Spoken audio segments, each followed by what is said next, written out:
Hello, my friends. Welcome to Pep Talks. I just got off a Zoom call with amazing African leaders, mainly C-level leaders from across East Africa, from Kenya, Uganda, West Africa, Nigeria, Ghana, North Africa, Egypt. There was someone from Egypt. There was from Southern Africa. There was Malawi. There was South Africa. Across the continent, and we talked about emotional intelligence and the whole idea of VUCA, that it's a VUCA world. The topic we looked at was, so you think you can lead effectively without EQ in a VUCA world? Obviously, this was a rhetorical question because nobody in their right senses will say, yes, I think I can lead without emotional intelligence, EI or EQ, emotional intelligence quotient, in a world that is described as VUCA. Now, VUCA is a term that actually came from a military background, especially at the end of the Cold War, and the whole world was described as volatile, uncertain, complex, and ambiguous. Guess what? If the end of the last century was said to be VUCA, it is even more VUCA now. Look at the world, look at the speed of transformation, the digital economy, look at the uncertainty with COVID-19, this post-pandemic world. Is it even post-pandemic or para-pandemic? Because in some places it's like over, in some places it's raving. Look at the complexity of our world. How could a virus start somewhere in some small place in Wuhan, in some corner of the world in China, and the whole world gets grabbed into this? You know, some things are just ambiguous right now, you know. So it's a VUCA world. And so even before the VUCA-ness of the world, emotional intelligence has been found to be the key thing for succeeding in leadership. Now, a lot of us think about IQ being smart, but a total leader not only has IQ in terms of smart, cognitive intelligence, but also EQ in terms of being intelligent about feelings. Because we like to think we are rational people, but at the end of the day, really, we are emotional beings. All right? And so, basically, think about our response to VUCA in these 4 ways. Now, I think it was about 2007 or so, an academician called Johansson came out with the idea of VUCA prime, that if the world is volatile, uncertain, complex, ambiguous, what's the way to respond? He came out with VUCA prime, so every one of his responses also starts with VUCA. So he says, let's have then vision over volatility. To overcome uncertainty, let's have understanding. To overcome the complexity, break through the complexity, let's have another C, which he described as clarity. And then to overcome ambiguity, let's be agile. Let's have agility. Well, I've been studying this and I was thinking, my goodness, this is good, but it's still very, very cognitive. But we know that 80 to 90% of success in executive leadership actually depends on emotional intelligence, not smarts in terms of cognitive intelligence. Don't get me wrong. I'm not dumb. You know, I'm a medical doctor, for crying out loud. Intelligence is important, but guess what? When it comes to executive leadership, it only gets you into the door.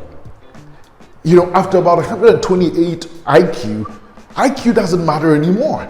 You know, given the same level, about the same level of IQ and of technical skills and competence, it's EQ, it's emotional intelligence that will make all the difference after that.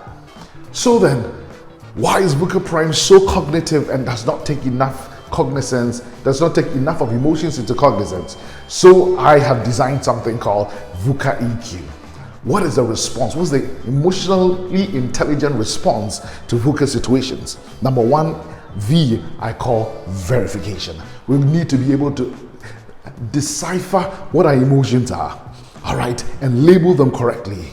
And the same, to be able to do the same for others. Then we can respond rather than just react to situations that happen, all right? We can manage our emotions and that of others instead of just trying to control. The world of command and control is gone.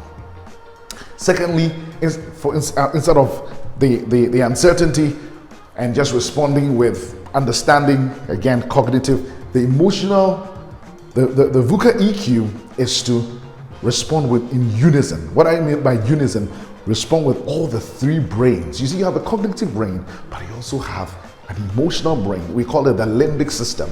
So it's not just this heart kind of thing, no, or soft skills. Emotional intelligence has to do with the brain too. There's the emotional brain, there's a cognitive brain, of course, there is the instinctive brain. All right, number C is what? Complexity. How do we respond in an EQ, intelligent way, emotionally intelligent way? I say we should have conveyance. Convey things in an emotional way.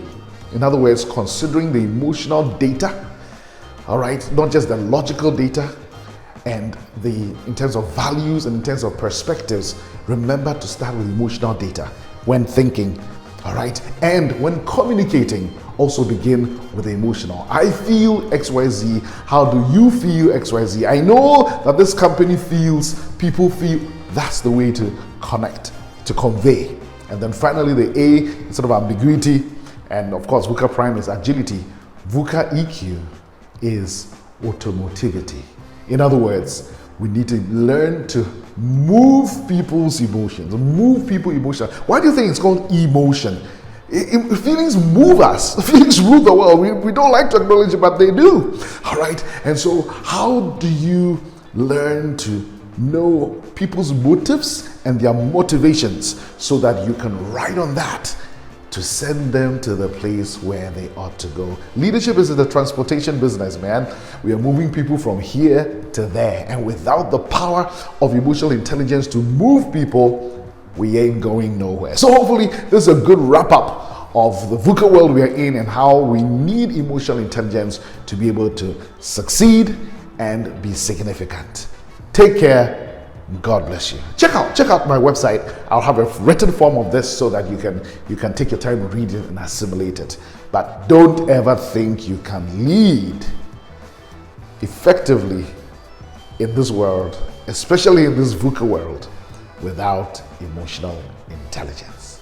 Take care.